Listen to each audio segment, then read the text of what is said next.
On Mohari Devi Taparia Girls College YouTube channel. In this class we are going to talk about restoration age, and it is the part of a new classical age. This is in BA first year student syllabus of MDS University of English Literature paper 1, but it's also important for every literature student. So let's begin with restoration age. What is restoration age?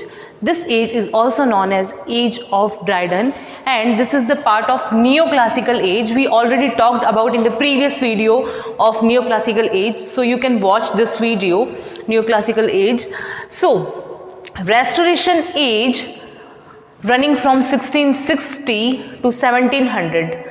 Okay, Charles II was the king in this time, known as the age of Dryden, Great Plague of London, Great Fire of London, reopen the theatre. Restoration literature is realistic. It was concerned with the life and with the fashion and manner. Politically, the country was divided into two parties, the Whigs and the Tories. देखो, बहुत simple से अगर हम language में समझें तो जो restoration age है वो न्यू क्लासिकल एज का एक पार्ट है. जब मैंने न्यू क्लासिकल एज पे वीडियो बनाया था तो आपको बताया था कि न्यू क्लासिकल एज 3 पार्ट में डिवाइडेड है. Restoration age, age of Augustus और एज फिर देन एज ऑफ जॉनसन, ये तीनों मैंने पार्ट बताए थे. तो हमारा जो रेस्टोरेशन एज है वो आपके लिटरेरी टर्म है, उसमें एक टॉपिक दिया हुआ है तो हम इस पे बात कर रहे हैं पर्टिकुलरली. सो रेस्टोरेशन एज में क्या था, देखो जब रेस्टोरेशन एज न्यू क्लासिकल का एक पार्ट है तो इसमें तो सब कुछ इन्फ्लुएंस न्यू क्लासिकल का है. बट इससे पहले क्या चल रहा था, हमने बात की थी एलिजाबेथन एज पे, वो भी हमारे सिलेबस में है. तो एलिजाबेथन एज के टाइम में जो है आपको पता है कि क्रिश्चियन जो हैं वो जो उनके धर्म हैं वो 2 भागों में डिवाइड है. कुछ कैथोलिक्स हैं और कुछ प्यूरिटन्स वो हैं, प्रोटेस्टेंट हैं. तो कैथोलिक और प्रोटेस्टेंट इनके बीच में लड़ाई पहले भी चल रही थी और इस एज में आने के बाद भी सेम रहा.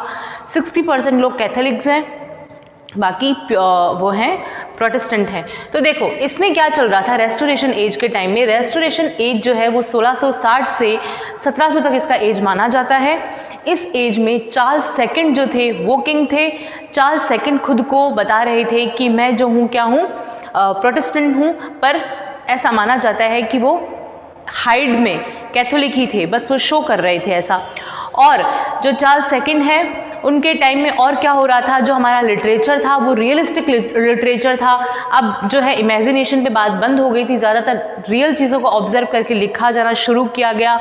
उसके अलावा हमारे जो थिएटर थे, जब शेक्सपियर के टाइम में थिएटर चलते थे उस टाइम क्या हो गया था, थिएटर बाद में बंद कर दिए गए थे 1642 में. 1642 में थिएटर बंद हो गए थे, ठीक है. पर जब रेस्टोरेशन टाइम आया तब उसके टाइम थिएटर रीओपन हो गए, फिर से खुल गए. तो थिएटर जो है फिर से खुले तो कोई भी चीज़ अगर 10-12 साल के बाद खुलेगी, इस टाइम में क्या चल रहे हैं, मूवी हॉल चल रहे हैं, हॉल बंद हो जाते हैं. इवन अभी देख लो आप कि पेंडेमिक के कारण अगर हॉल बंद हुए तो एकदम से अगर खुलेंगे तो कितने लोग मूवी देखने जाएंगे, कितने लोग ऐसे हैं जो मूवी के शौकीन हैं वो देखने जाएंगे. तो बहुत एक्साइटमेंट रहेगा लोगों को. तो सेम ऐसा इस टाइम में भी था, क्योंकि थिएटर रीओपन हुए थे, लोगों को एक्साइटमेंट था थिएटर में जाने का. तो इस एज में आप बोल सकते हैं कि ड्रामा भी काफ़ी अच्छा प्रेजेंट किया जाने लगा और वो काफ़ी फेमस हुआ, क्योंकि थिएटर में ड्रामा प्रेजेंट होता है और थिएटर रीओपन हुए तो लोग बहुत ज़्यादा, ऑडियंस बहुत ज़्यादा थी जो देखने जाती थी. तो उसका काफ़ी अच्छा एक्सपीरियंस रहा इस एज में. इस एज में और क्या हुआ कि जो हमारा लिटरेचर था वो रियलिस्टिक ज़्यादा था, concern with the life and with the fashion and manner. ये लाइफ के साथ ज़्यादा कंसर्न करता था. इसके अलावा great plague of London, plague फैल गया था, क्योंकि पहले जब एलिजाबेथन के टाइम में क्या हो रहा था, लोग बाहर से इधर उधर से बहुत ज़्यादा आ रहे थे, तो गंदगी रहेगी, तो इस वजह से प्लेग फैल गया था. पर फिर इस एज में आने के बाद में जब ये हुआ, ग्रेट फायर ऑफ लंदन हुआ, मतलब बड़ी आग लग गई थी जिसमें अबाउट 84 चर्चेस जो है वो जलकर राख हो गए थे. तो इतने लोगों को जन और धन की हानि हुई बहुत ज़्यादा. तो बहुत ज़्यादा गंदगी फैल गई.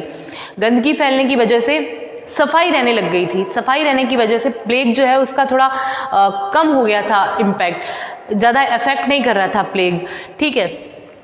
उसके अलावा अभी मैंने आपको एकदम शॉर्ट बताया है ये इस वीडियो, इसके लिए मैं आपका सेकंड वीडियो बनाऊंगी जिस पे रेस्टोरेशन एज पे हम इन डिटेल बात करेंगे. अभी तो आप जस्ट इतना समझ लीजिए कि रेस्टोरेशन एज जो है 1660 से 1700 तक चला था. ये एक नियो क्लासिकल एज का पार्ट माना जाता है। ये चार्ल्स सेकंड के टाइम का एज है। चार्ल्स सेकंड इस टाइम किंग थे। ये एज जो है वो एज ऑफ ड्राइडन भी माना जाता है, क्योंकि ड्राइडन जो है एक ग्रेट पोएट, वो इसी टाइम बॉर्न हुए थे। इसके अलावा ग्रेट प्लेग ऑफ लंदन था, प्लेग फैल गया था इस टाइम में। ग्रेट फायर ऑफ लंदन हुआ था इस टाइम में। थिएटर रीओपन हुए थे, और जो लिटरेचर था वो रियलिस्टिक लाइफ पे लिखा जाता था। विग्स एंड टॉरीज जो पॉलिटिकल पार्टी थी वो दो भागों में बढ़ गई थी, जिसमें एक विग थी और एक टॉरीज थी। ठीक है। The Restoration King Charles II to the English throne in 1660, after a long period of Puritan domination in England, brought a new chance in English literature. Theatre closed in 1642, but in this age, theatre were reopened. New group of writers began to write plays. Famous writers John Dryden, John Milton, Sir William Temple, John Locke, Samuel Pepys, etc. बहुत सारी ये सब writers आए थे इस time में। अब मैं जो है आपको लिटरेचर पे क्या इसका इम्पैक्ट रहा और भी बहुत सारी बातें हैं रेस्टोरेशन एज पे करने के लिए, तो मैं आपको इन डिटेल सेकंड वीडियो में बताऊंगी। बट आपके जो लिटरेरी टर्म में ये एज दिया हुआ है तो ये बहुत ज़्यादा मार्क्स का नहीं आएगा, तो मैं आपको एकदम बेसिक जो बीए फर्स्ट ईयर के स्टूडेंट जितना समझ सके उतना ही बताऊंगी।